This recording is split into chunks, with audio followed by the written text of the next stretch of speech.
Picture this for a second. You're flipping through black and white TV channels in your mind, and suddenly, there it is. A dusty road, a rickety shack, and a family so strange they somehow became legendary. The Clampetts.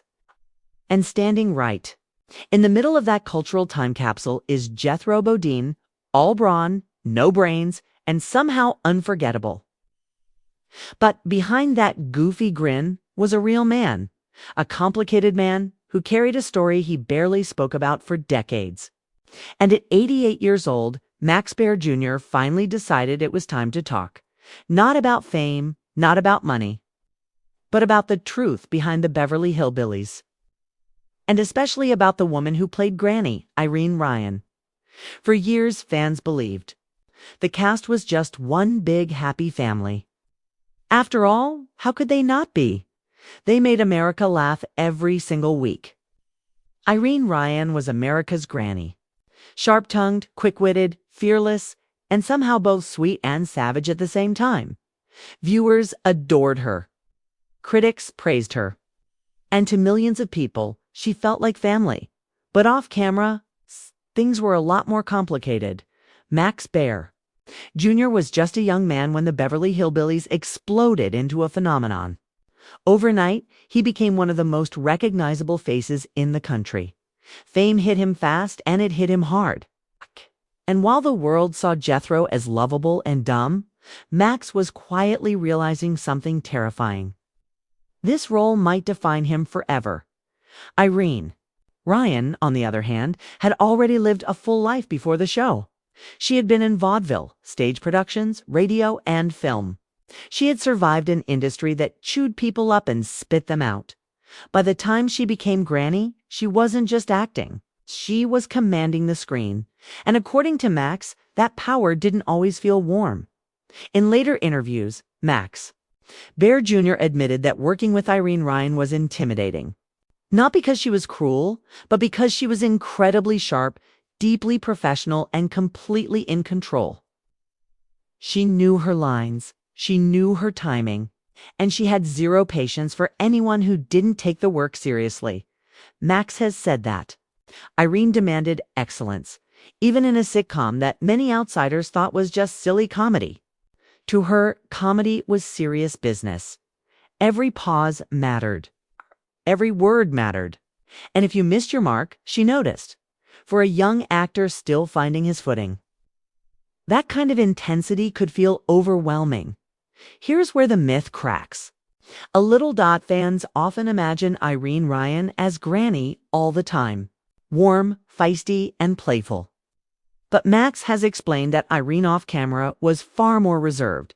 She wasn't there to play games. She showed up, did the job, and left. No nonsense. No Hollywood fluff.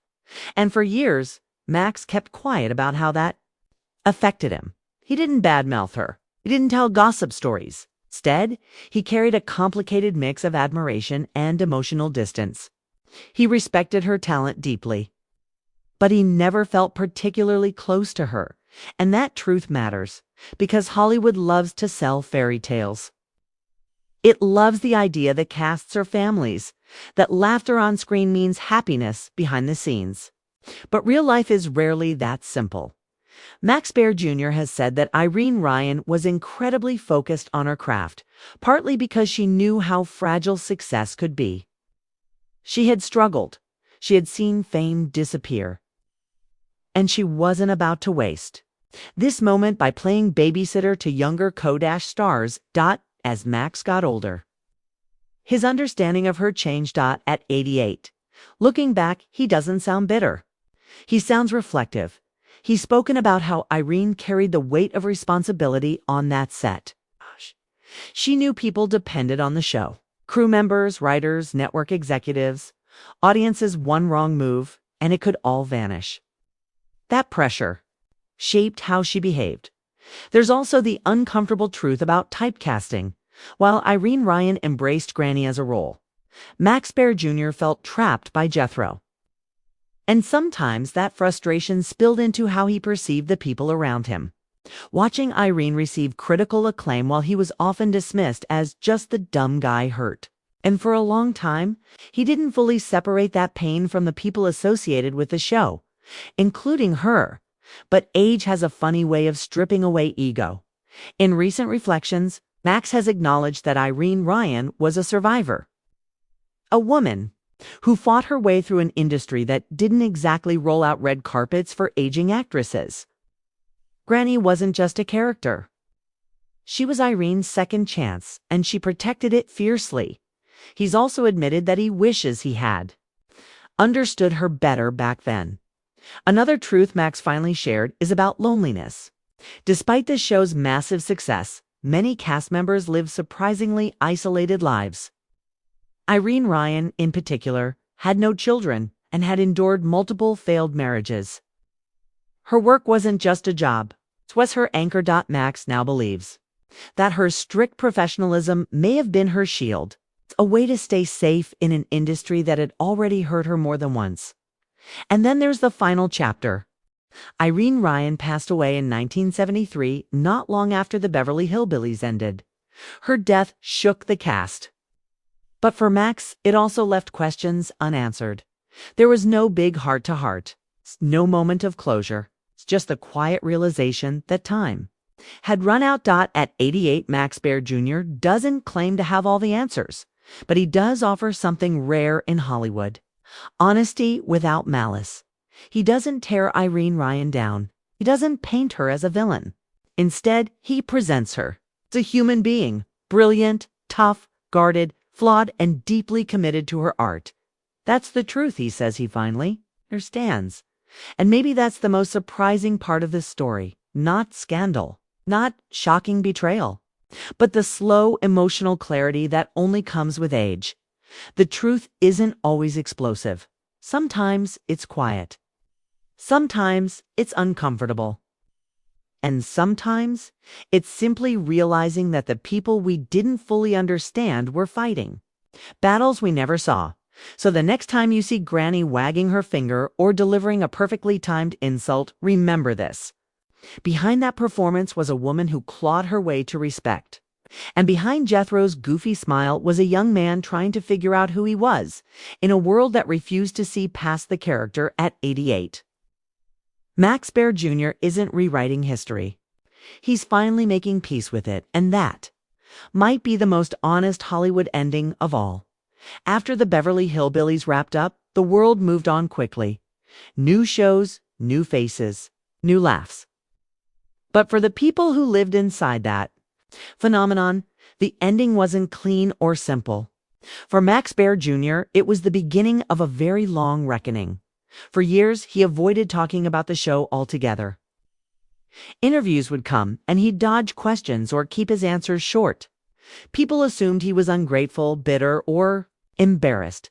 But the truth was heavier than that. The show didn't just give him fame, it took away his freedom to be seen as anything else. And that's where Irene Ryan's shadow quietly followed him. Max has admitted that whenever people praised the brilliance of Granny, it reminded him of how little respect Jethro received.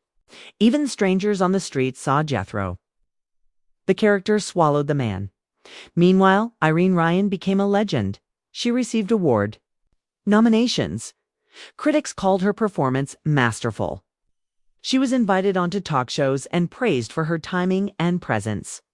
And while Max never denied her talent, there was a quiet resentment that lived in the background for years. It's not because she didn't deserve it, but because he didn't know how to escape his own label. With age, Max began to realize something uncomfortable. Irene Ryan wasn't competing with him. She was surviving. She had entered Hollywood at a time when women were disposable, especially older women. Roles dried up fast. Beauty standards were ruthless. And comedy, despite being light, entertainment was one of the hardest fields to dominate. Irene fought for every laugh, every line, every moment of relevance. Max has since said that her intensity on set now makes sense to him. She wasn't being cold. She was being careful. One misstep could mean losing everything she had fought decades to earn. And then there's something else Max finally admitted. Something rarely talked about.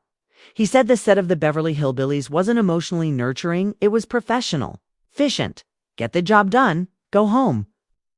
There wasn't much room for vulnerability, especially for a young actor struggling with identity and pressure. Irene Ryan wasn't there to mentor him. And back then, he quietly wished she had been. But life doesn't hand out emotional guidance manuals. Years later, after Irene Ryan's passing, Max found himself revisiting old episodes, watching them not as Jethro, but as a man removed from the chaos. And something shifted. He noticed details he'd missed before. Her expressions, her control, the way she carried entire scenes without raising her voice, the discipline behind the comedy. What once felt intimidating now felt extraordinary. He realized that Irene Ryan gave everything she had to that role, even when her health was declining, even when she was exhausted, even when the industry still underestimated her. That realization didn't come with applause or headlines. It came quietly, sitting alone watching reruns like millions of others at 88. Max Baer Jr. doesn't speak with anger anymore. He speaks with clarity. He acknowledges that youth and ego clouded his understanding, that he was fighting his own demons while assuming others had it easier, that Irene Ryan, in her own way, was fighting too. And maybe the most emotional truth he shared is this. He wishes he had said thank you, not for advice, not for kindness, but for showing him what professionalism looks like when the stakes are real, for teaching him without words that longevity in Hollywood requires strength, boundaries, and sacrifice. Today, Irene Ryan's legacy lives on, not just through Granny, but through generations of comedians who study her timing without even realizing it. And Max Baer Jr., now far removed from the spotlight, has finally found peace with the role that once haunted him. His truth isn't explosive. It isn't scandalous. It's human. It's the story of two people on the same set, living very different internal lives, connected forever by a show that outgrew them both. And maybe that's the real lesson here. Behind every iconic character is a real person. Behind every laugh is effort, and behind every silence, there's usually a truth waiting for the right moment to be spoken. At 88, understanding comes too late. But it still matters. Disclaimer, the content in this video is based on publicly available information, media sources, and opinions. We do not claim or guarantee that every detail is 100% accurate.